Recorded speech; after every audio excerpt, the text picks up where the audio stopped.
일어서서 하나님이 주신 말씀을 같이 읽도록 하겠습니다.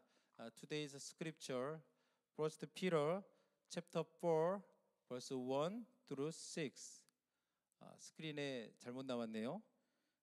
There is a wrong scripture. Today's scripture, 1 Peter chapter 4, verse 1 through 6. 우리 다 같이 한 목소리로 읽도록 하겠습니다.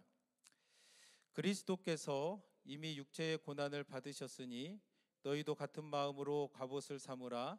이는 육체의 고난을 받은 자는 죄를 그쳤음이니 그 후로는 다시 사람의 정욕을 따르지 않고 사람의 뜻을 따라 육체의 남은 때를 살게 하려 함이라. 너희가 음란과 정욕과 술 취함과 방탕과 향락과 무엇반 우상 숭배를 하여 이방인의 뜻을 따라 행하는 것은 지나간 때로 족하도다. 이러므로 너희가 그들과 함께 그런 극한 방탕에 다름질하지 아니하는 것을 그들이 이상히 여겨 비방하나 그들이 산자와 죽은 자를 심판하기로 예비하신 이에게 사실대로 고하리라. 이를 위하여 죽은 자들에게도 복음이 전파되었으니 이는 육체로는 사람으로 심판을 받으나 영으로는 하나님을 따라 살게 하려 함이라. 아멘. 자리에 앉아주시면 좋겠습니다. 오늘 말씀은 사도 베드로가 계속해서 우리 믿는 자들이 어떻게 살아가야 되는가라는 것을 계속적으로 우리에게 가르쳐 주고 있는 그 말씀을 우리가 보고 있는 것입니다. 베드로는 우리가 하나님의 말씀대로 살아도 우리가 선을 행하며 산다 할지라도 고난을 받을 수 있다라고 이야기를 합니다. 여러분들은 어떻습니까?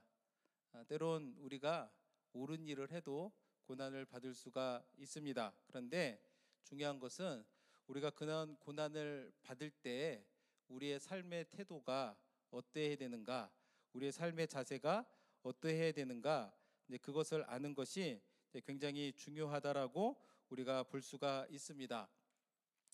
그래서 오늘 이 시간에 하나님이 우리에게 주신 이 말씀을 통해서 우리가 고난에 대처하는 바른 이해를 가지고 또 우리에게 주어진 또 그 삶을 우리가 하나님이 기뻐하시는 모습대로 살아가기를 우리가 주님의 이름으로 축복합니다. 우리가 일반적으로 고난에 대한 전통적인 생각, 사람들이 가지고 있는 보편적인 생각은 뭐냐면 죄 때문에 우리가 고난을 당한다라고 생각하는 경향이 있습니다. 여러분들은 어떻습니까? 누군가가 어려움을 당하면 저 사람이 왜 어려움을 당할까? 그때 어떤 생각을 합니까? 죄 때문에 그래. 뭔가 잘못을 했으니까 하나님이 벌을 하시는 것이겠지라고 우리가 생각하기가 쉽습니다. 그런데 이런 생각을 가진 사람이 은근히 많아요. 분명히 우리가 선을 행해도 고난을 받을 수 있다라는 것을 말씀을 드렸지만 그럼에도 불구하고 이렇게 잘못된 생각을 가지고 있는 사람들이 많은데 그 대표적인 사람이 누구입니까? 욥의 친구들입니다. 욥이 하나님 앞에서 의로운 사람이었지만 고난을 당하게 됩니다. 그 소식을 듣고 욥의 친구들이 욥을 방문했을 때에 욥에게 뭐라고 합니까? 내가 죄지어서 그런 거야. 우리 하나님은 절대로 의로운 사람에게 고난을 주실 리가 없어. 욥은 그런 게 아니라고 이야기를 합니다. 그런데도 아니야. 뭔가 네가 지은 죄가 있으니까 하나님께서 너에게 고난을 주신 거야 라고 그렇게 이야기를 합니다. 이에 대해서 하나님은 어떻게 말씀하시냐면 욥기 42장 7절 말씀을 보시면 여호와께서 욥에게 이 말씀을 하신 후에 여호와께서 대만 사람 엘리바스에게 이르되 내가 너와 내 두 친구에게 노하나니 이는 너희가 나를 가리켜 말한 것이 내 종 욥의 말같이 옳지 못함이니라 라고 그렇게 이야기를 합니다. 하나님이 그 친구들에게 노하셨다. 왜냐하면 잘못된 말을 했기 때문에 노하셨다. 이 말은 꼭 우리가 죄를 짓지 않아도 어려움을 당할 수 있다라는 것을 우리들에게 가르쳐주고 있습니다. 또한 신약에서는 어떤가? 신약 시대에도 사람들의 생각은 이와 비슷합니다. 요한복음 9장에 보면 태어날 때부터 맹인된 사람이 있었습니다. 그러니까 사람들이 궁금했던 거예요. 그래서 제자들이 지나가다가 그 사람을 보고 예수님께 묻습니다. 예수님, 이 사람이 날 때부터 이렇게 저주를 받아서 맹인이 된 것은 부모의 죄 때문입니까? 아니면 그 사람의 지은 죄 때문입니까? 그러니까 제자들이 봤을 때 죄로 인해서 고난을 당한다고 생각을 하는데 이 사람은 날 때부터 못 봤으니까 궁금했던 거죠. 어느 정도 자라다가 못 봤으면 그 사람이 죄를 지었구나라고 생각할 텐데 날 때부터 앞을 못 보니까 누구의 죄일까? 예수님이 뭐라고 말씀하셨을까요? 요한복음 9장 3절 말씀을 보시면 예수께서 대답하실 때 이 사람이나 그 부모의 죄로 인한 것이 아니라 그에게서 하나님이 하시는 일을 나타내고자 하심이라. 굉장히 충격적인 대답일 수가 있습니다. 당연히 누군가의 죄로 인해서 이런 고난을 당한다 생각했을 텐데 예수님은 그 누구의 죄도 아니다라고 이야기를 합니다. 그러니까 하나님께서 어떤 특별한 목적을 위해서 우리가 선을 행해도 우리가 바른 길을 가도 때로는 고난을 우리에게 주실 수가 있다는 것을 우리가 말씀을 통해서 깨닫게 됩니다. 그래서 오늘 이 자리에 또 누군가는 원치 않는, 내가 믿음대로 살려고 노력하지만 또 원치 않는 고난을 당하는 분들이 있을 수도 있다고 생각을 합니다.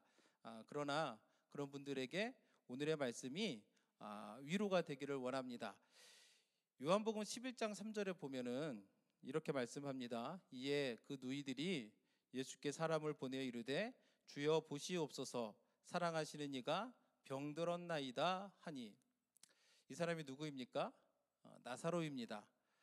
나사로는 어떤 사람인가 하니까 예수님이 사랑하는 사람이었다라는 것을 알게 됩니다.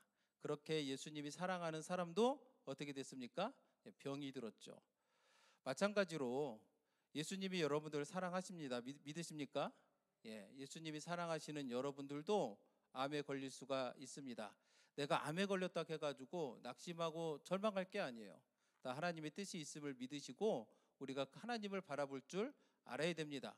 내가 예수님을 사랑합니다. 그리고 예수님도 나를 사랑합니다. 그러나 예수님이 사랑하는 나도 교통사고가 날 수가 있는 겁니다. 그렇죠? 그래서 내가 갑자기 교통사고를 당했다 해가지고 우리는 어찌하여 나에게 이런 일이 생길 수가 있습니까? 라고 말할 때도 있지만 우리가 분명히 알아야 될 것은 예수님이 사랑하시는 그 사람에게도 암이 걸릴 수가 있고 교통사고가 날 수가 있고 자녀에게 어려움이 생길 수도 있다라는 것을 우리가 기억을 해야 됩니다. 그래서 이런 상황 가운데서 우리 믿는 사람들이 고난에 대처하는 것이 굉장히 중요한데 오늘 본문의 말씀은 우리들에게 4가지 권면의 말씀을 주고 있습니다. 그 첫 번째가 뭐냐면 우리가 4절 1절 말씀을 같이 보도록 하겠습니다. 선을 행함으로 고난받는 것이 하나님의 뜻일진데 악을 행함으로 고난받는 것보다 나으니라 라고 성경은 우리에게 가르쳐주고 있습니다. 우리가 고난에 대처하는 첫 번째 방법은 뭐냐면 잘못되어 있네요. 이게 그 1절 말씀을 다시 한번 보여주시겠습니까? 그리스도께서 이미 육체의 고난을 받으셨으니 너희도 같은 마음으로 갑옷을 삼으라. 이는 육체의 고난을 받은 자는 죄를 그쳤음이니. 첫 번째 그 베드로가 우리에게 주는 교훈은 뭐냐면 갑옷을 삼아서 죄에 저항하라라고 그렇게 가르쳐주고 있습니다. 그리고 고난 가운데 있을 때 내가 가는 길이 맞는가 생각하면서 뒤돌아보고 싶고 포기하고 싶고 그런 마음이 있을 수가 있는데 베드로가 우리에게 주는 권면은 뭐냐면 무장을 하라는 거예요. 마음으로 갑옷을 입으라. 그러면서 하는 말이 뭐냐면 갑옷을 입고 죄에 대해서 죄를 그쳤음이니 죄에 대해서 저항하며 나가라라고 성경 말씀은 우리에게 가르쳐주고 있습니다. 우리가 그 갑옷을 입는다 이 얘기는 뭐냐면 군사적인 용어입니다. 그러니까 우리 믿는 사람들이 갑옷을 입어라, 무장을 해라 라는 것은 뭐냐면 그냥 그럴듯하게 보여주라는 의미가 아니라 실제로 우리 전쟁터에 나가는 군인들처럼 우리가 무장이 되어 있어야 된다라는 것을 성경 말씀은 우리에게 말하고 있는 겁니다. 그래서 제가 미국에 와서 살면서 그 미국 남성분들을 보면서 두 가지를 제가 깨달았어요. 첫 번째가 뭐냐면 마스크 쓰는 거를 엄청 싫어하시더라고요. 우리가 코비드 19 팬데믹 기간 동안에 마스크를 쓰라고 굉장히 권면하고 강조하지 않았습니까? 근데 한국 사람들은 그래도 쓰라고 하면 쓰는데 미국 분들은 거기에 대한 거부감이 굉장히 크더라고요. 그래서 심지어 어떤 분들은 마스크 쓰라고 하면 교회를 안 나오시더라고요. 그럴 정도로 마스크 쓰기를 싫어하는 분들이 있음을 알게 되었고, 두 번째 제가 깨달은 건 뭐냐면 더운 것을 또 엄청 싫어하시더라고요. 그래가지고 겨울에도 반팔 입고 다니시는 분들을 우리가 종종 보게 됩니다. 그렇지 않습니까? 어쩌면 여기에도 겨울철에 반팔 입고 다니시는 분들이 있을지도 모르겠는데 더운 거를 엄청 싫어하는 거예요. 저도 이제 신학교에서 강의를 들을 때 저도 웬만하면 추위를 잘 안 타는 스타일입니다. 저는 더운 게 문제지 추운 거는 별 문제가 안 되는 사람인데 sometimes 어떤 때는 강의실에 들어가면 제가 막 추위를 느끼는 거예요. 에어컨을 너무 세게 틀어놓다 보니까 미국 사람들이 그렇게 막 추위를 느낄 때가 있었습니다. 그런데 전쟁터에 나가는 군인들은 어떻게 하고 전쟁터를 나가겠습니까? 지난번에도 제가 한번 비슷한 사진을 보여드린 적이 있는데 사진을 보시면 저희가 지금 어디 있냐면 사막입니다. 중동에 뜨거운 햇살이 내리쬐는 사막 가운데 있는데 어떻게 옷을 입고 있습니까? 완전하게 무장을 해서 그 군인들이 서 있는 것을 보게 됩니다. 굉장히 무더운 지역인데 반팔에 티셔츠를 입고 있으면 얼마나 좋겠습니까? 반팔 입고 반바지 입고 하면은 좋을 거잖아요. 근데 저렇게 그 더운 것을 싫어하는데도 불구하고 옷을 입을 거를 다 입고 방탄복도 차고 지금은 총기도 이렇게 지니고 있고 왜 이렇게 합니까? 이렇게 안 하면 언제 무슨 일을 당할지 모르기 때문에 그런 거예요. 마찬가지로 우리 믿는 사람들이 이 세상을 살아갈 때에 어떻게 살아가야 됩니까? 무장을 하고 갑옷을 입고 말씀에 그 무장을 하고 살아가야 된다라고 성경은 우리에게 가르쳐주고 있습니다.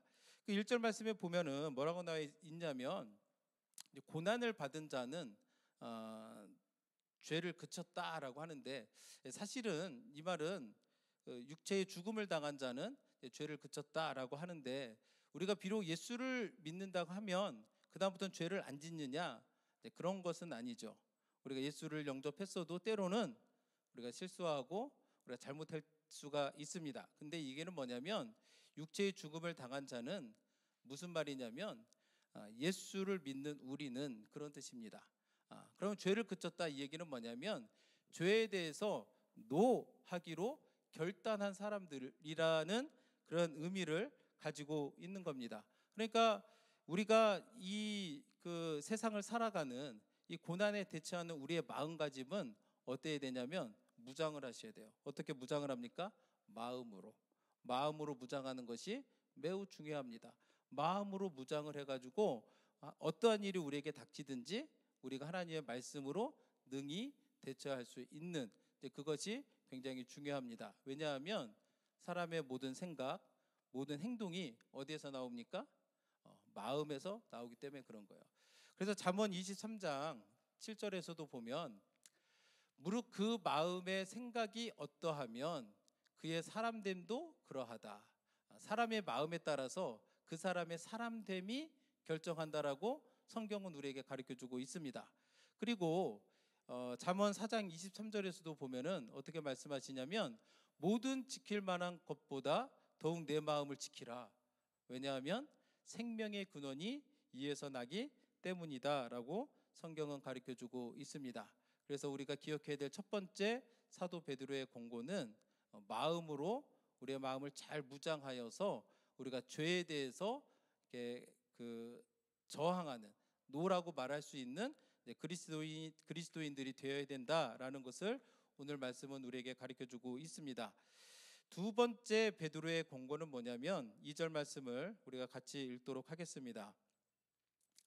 그 후로는 다시 사람의 정욕을 따르지 않고 하나님의 뜻을 따라 육체의 남은 때를 살게 하려 함이라 라고 성경은 우리에게 가르쳐주고 있습니다. 오늘 설교 제목이 뭐죠? 육체의 남은 때를 사는 법. 우리에게 시간이 주어졌을 때에 우리는 어떻게 살아가야 되느냐라는 겁니다. 이민사회를 보면서 제가 느끼는 것은 뭐냐면 이민자들이 굉장히 바쁘더라고요. 굉장히 바빠요. 어떤 분들은 두 부부가 가스 스테이션 비즈니스를 하는데 그 비즈니스를 24시간 오픈하는 거예요. 그런데 다른 사람들을 고용해서 가게를 맡기면 사람들이 자꾸 막 돈을 훔쳐가고 이런 일들이 있으니까 어떻게 하냐면 두 부부가 24시간을 교대로 이렇게 책임을 지더라고요. 굉장히 바쁘죠. 이런 분들이 굉장히 많습니다. 그러다 보니까 이런 분들이 교회에서 어떤 사역을 감당하고 할 때에 하는 말이 뭐예요? 바쁘다, 시간 없다, 이렇게 얘기를 합니다. 충분히 이해할 만하죠. 그러나 그럼에도 불구하고 우리에게 주어진 시간이 있으면 우리는 어떻게 해야 됩니까? 인간의 정욕을 따라 사는 것이 아니라 하나님의 말씀을 따라서 하나님의 뜻대로 살아라라고 우리 베드로는 우리에게 권면하고 있는 겁니다. 그런데 가끔 시간이 많은 분들도 제가 보게 됩니다.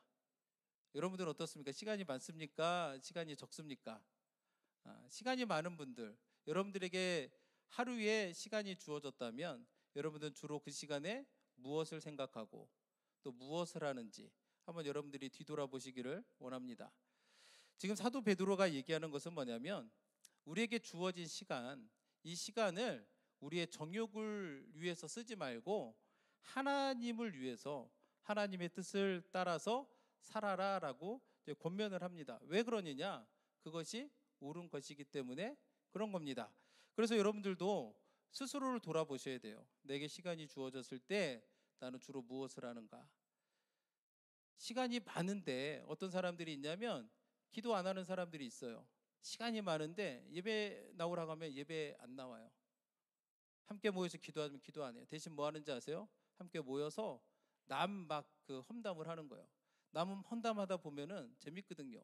그러니까 막 모여서 웃고 즐기고 이런 것들을 하는데 그 시간을 가지고 말씀을 보거나 함께 모여서 기도하거나 함께 모여서 뭐 격려하고 세워주고 이런 일들은 잘 안 하는 분들도 있는데 이 자리에 있는 분들은 어떤 사람이 되어야 되겠습니까?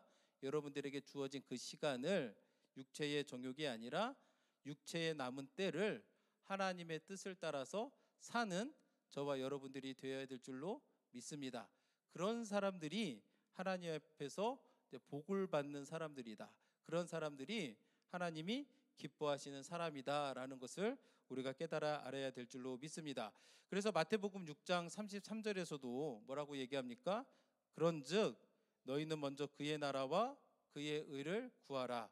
그리하면 이 모든 것을 너에게 더하여 주신다라고 성경은 우리에게 가르쳐주고 있습니다. 그래서 여러분들도 여러분들에게 주어진 그 시간 돌아보셔야 돼요. 나는 무엇을 하며 보내는지, 무엇을 할 때 기뻐하는지 생각하시면서 나의 몸을 즐겁게 하는 것이 아니라 하나님의 뜻을 따라서 하나님을 기쁘시게 하는 저와 여러분들이 되기를 다시 한번 축복합니다. 세 번째는 우리가 고난에 대처하는 우리의 바른 자세, 세 번째는 뭐냐면 과거를 그리워하지 말라는 겁니다. 과거를 우리가 돌아가지 말아라. 여기서 말하는 과거는 예수님을 모를 때, 예수님을 믿기 전에 내 맘대로 내가 원하는 대로 그렇게 살 때에 그 모습대로 돌아가지 말라라고 그렇게 이야기를 합니다. 그래서 3절 말씀에 보시면 너희가 음란과 정욕과 술 취함과 방탕과 향락과 무법한 우상 숭배를 하여 이방인의 뜻을 따라 행한 것은 지나간 때로 족하도다라고 말씀하고 있습니다. 뭐라고 합니까? 지나간 때로 족하다는 거예요. 너희들이 예전에 예수님을 믿기 전에 음란에 빠지고 정욕을 위해 살고 술 취하고 방탕하고 향락을 즐기고 우상 숭배를 했던, 이제 그렇게 사는 것은 이전에 이제 족하니까 이제는 무슨 말이에요? 변화된 새로운 삶을 하나님 앞에서 살아가라. 하나님께서 주어진 그 시간을 아껴서 하나님의 뜻을 따라서 변화된 삶을 살라라고 사도 베드로는 가르쳐주고 있습니다. 음란은 뭡니까? 부도덕한 이제 성적인 그 생각이나 행동들을 의미하는 것이고, 정욕은 뭐예요? 우리의 죄악된 본성을 따라서 살아가는 그런 이제 모든 것들을 이제 포함하는 겁니다. 술 취함, 방탕, 향락 이런 것들은 뭐냐면 우리를 방탕하게 하고 무절제하게, 우리가 옳고 그름을 무뎌지게 해가지고 우리가 무절제하게 마음 내키는 대로 살아가는 그런 모든 것들. 근데 이 글을 쓸 당시에 베드로가 쓸 당시에 사람들은 이렇게 우상 숭배를 하면서 이런 것들을 다 했습니다. 우상 숭배를 하면서 신전에 가서 그 종교적인 그런 창녀들과 함께 음란을 즐기고 정욕을 일삼고 술 취하고 방탕하고 이런 것들을 다 했던 거예요. 그런데 여기에 대해서 분명하게 사도 베드로가 말하는 것은 뭐냐면 그만하라는 거예요. 이제는 족하다. 이제는 예수 그리스도의 보배로운 피로 우리가 새로워졌으니 이제는 옛 모습을 그리워하지 말고 그리스도를 바라보면서 새롭고 변화된 모습으로 나아가라 라고 베드로는 우리에게 이야기를 하고 있는 것입니다.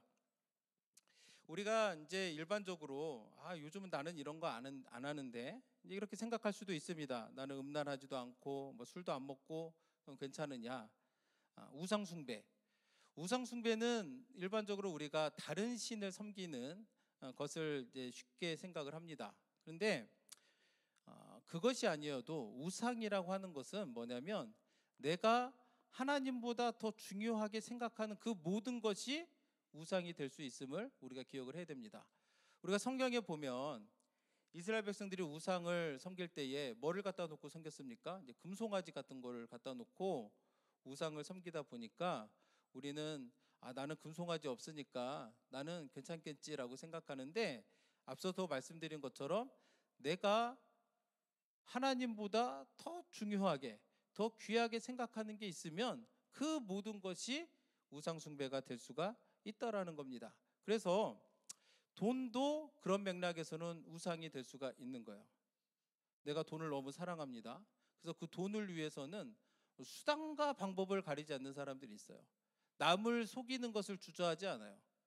남을 해하는 것을 주저하지 않습니다. 돈을 벌기 위해서. 그렇게 되면은 그것이 우상 숭배인 거예요. 내가 돈을 사랑하기 때문에 또 내가 하고 싶은 거는 막 합니다.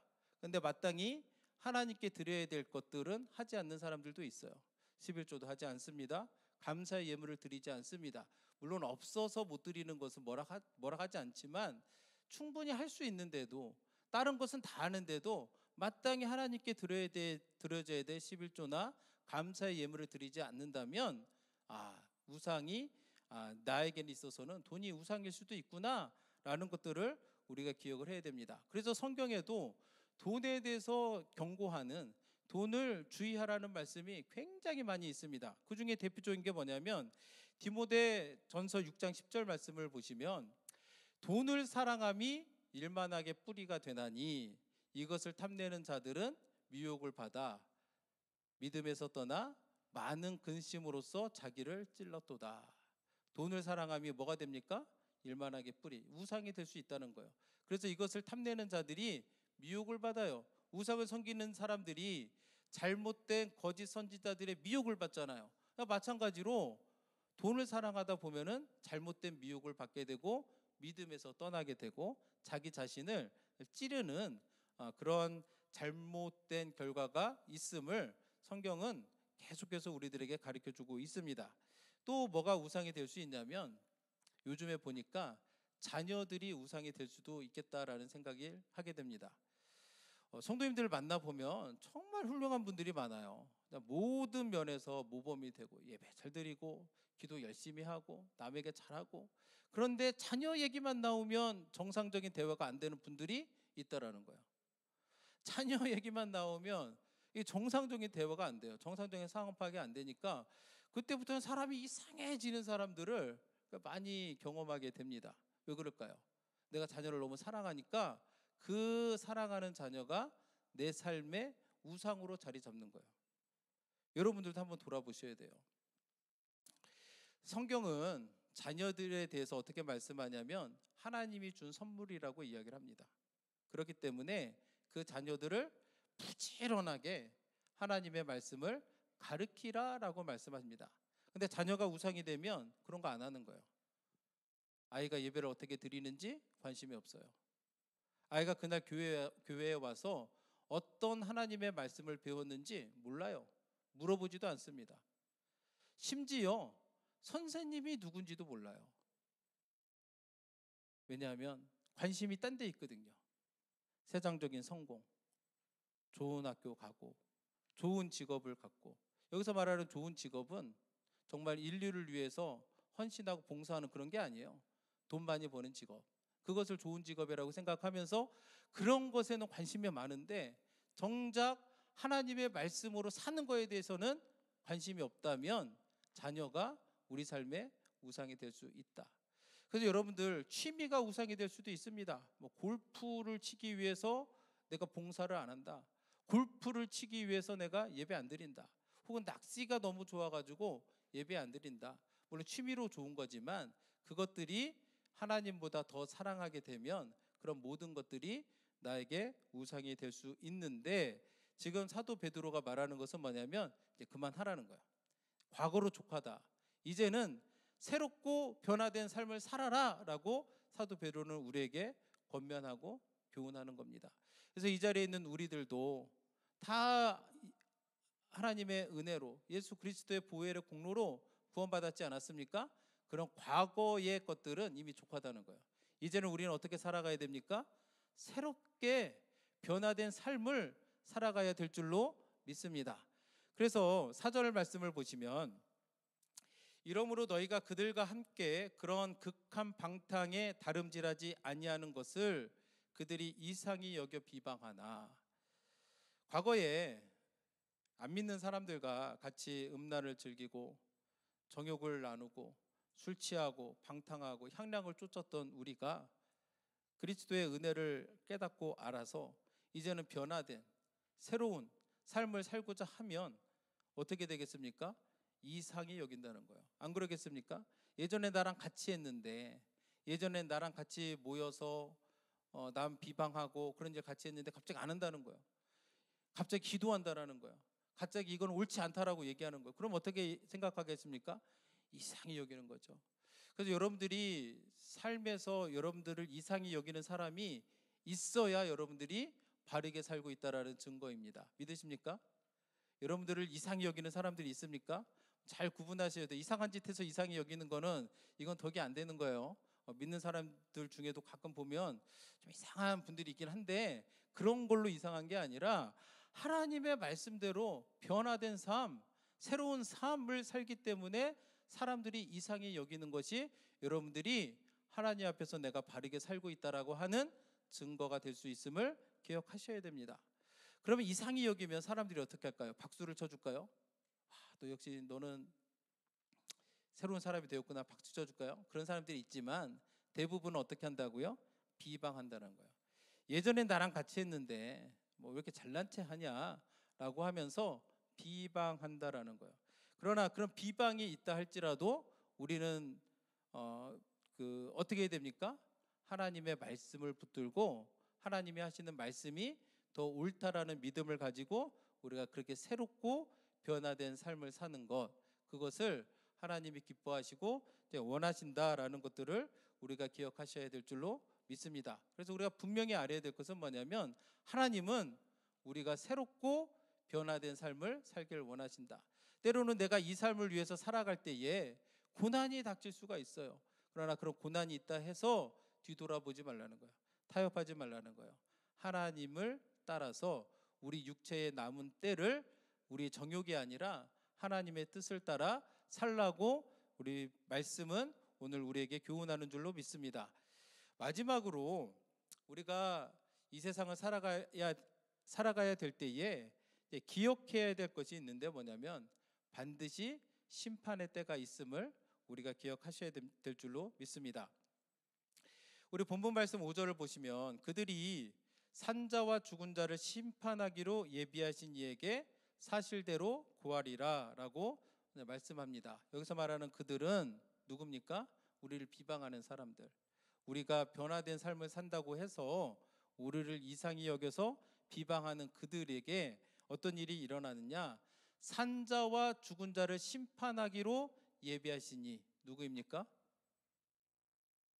산자와 죽은 자를 심판하기로 예비하신 이가 누구예요? 예수 그리스도죠. 그리스도 앞에서 사실대로 고하로다. 여기 보면 기브 어카운트라가 있잖아요. 설명하다는 말이잖아요. 그 앞에서 자신이 과거에 정욕대로 살았던 것들에 대해서 설명해야 될 때가 온다라는 거예요. 여러분들은 어떻습니까? 우리 믿는 사람들도 마지막 때가 되면 주님 앞에 설 때가 있습니다.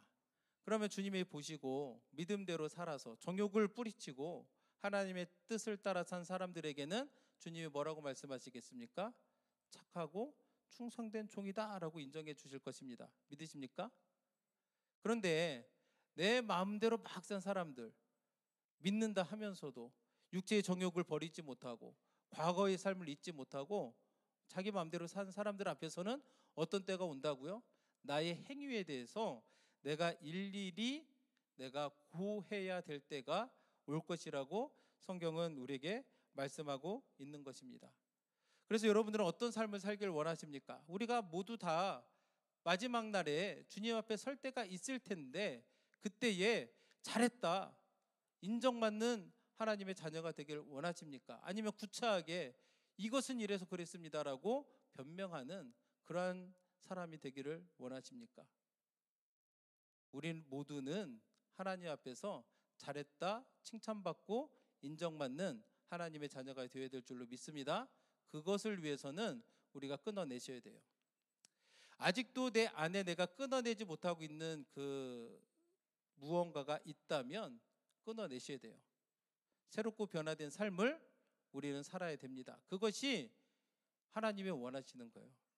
내가 구원받기 위해서 변화되는 게 아니에요. 이미 구원받은 하나님의 자녀이기 때문에 내가 새롭고 변화된 삶을 살아야 될 줄로 믿습니다. 이 가는 길이 힘들지만 그렇기 때문에 우리가 기억해야 될 것은 뭐냐면 심판의 때가 반드시 온다라는 것을 기억하셔야 됩니다. 6절 말씀을 보시면 이를 위하여 죽은 자들에게도 복음이 전파되었으니 이는 육체로는 사람으로 심판을 받으나 영으로는 하나님을 따라 살게 하려 함이라.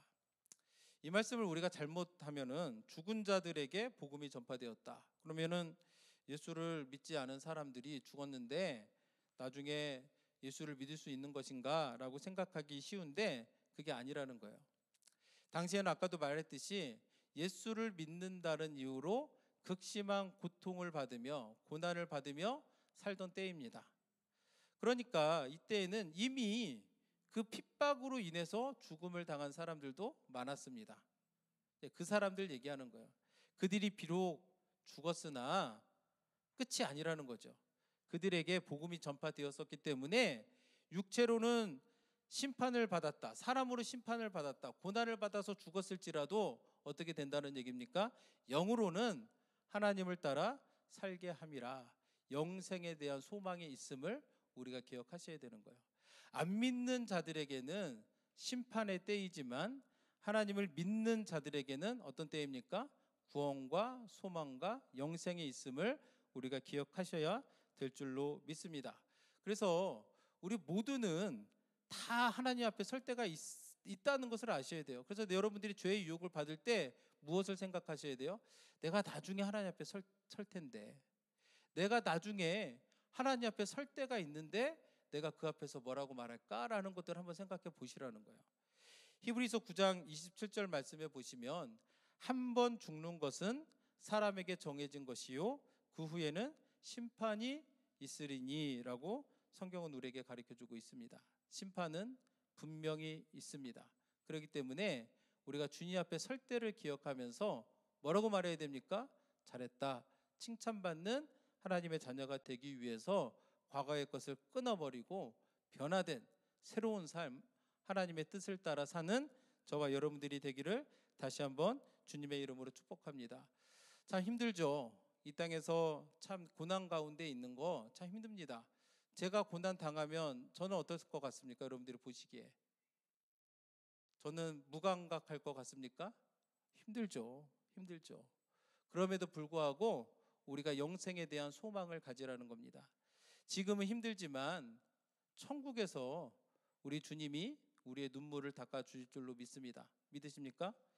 요한계시록 21장 3절과 4절 말씀을 보시면 내가 들으니 보좌에서 큰 음성이 나서 이르되 보라 하나님의 장막이 사람들과 함께 있음에 하나님이 그들과 함께 계시리니 그들은 하나님의 백성이 되고 하나님은 친히 그들과 함께 계셔서 모든 눈물을 그 눈에서 닦아 주시니 다시는 사망이 없고 애통하는 것이나 곡하는 것이나 아픈 것이 다시 있지 아니하리니 처음 것들이 다 지나갔음이러라 라고 성경은 우리에게 가르쳐주고 있습니다.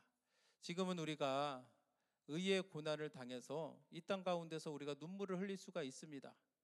억울한 일을 당할 수가 있고 아무도 알아주지 않는 혼자 있는 것 같은 그런 순간이 우리에게 있을 수 있지만 우리가 기억해야 될 것은 뭐냐면 주님은 보고 계신다는 거예요. 그리고 마지막 날이 왔을 때에는 주님이 우리에게 영생을 주시고 천국에서 우리의 눈물을 닦아 주실 것이고 그곳에는 사망이 없고 애통하는 것도 없고 곡하는 것이나 아픈 것이 없다라고 이야기를 합니다. 그렇기 때문에 여러분들도 이 땅을 살아갈 때에 우리가 호흡하며 살아가는 이 땅 가운데서 얼마나 우리가 억울한 일이 많습니까? 힘든 일이 많습니까? 그럼에도 불구하고 낙심하지 마시길 바랍니다. 하나님이 천국에서 우리의 눈물을 닦아 주실 줄로 믿고 또 우리에게 영생에 있음을 믿으시고 오늘도 우리에게 주어진 이 시간을 하나님의 말씀에 순종함으로 우리가 승리하며 나아가는 저와 여러분들이 되기를 주님의 이름으로 축복합니다. 이 시간에 우리 마지막 찬송 괴로울 때 주님의 얼굴 보라 함께 찬송하시고 기도하는 시간을 갖도록 하겠습니다.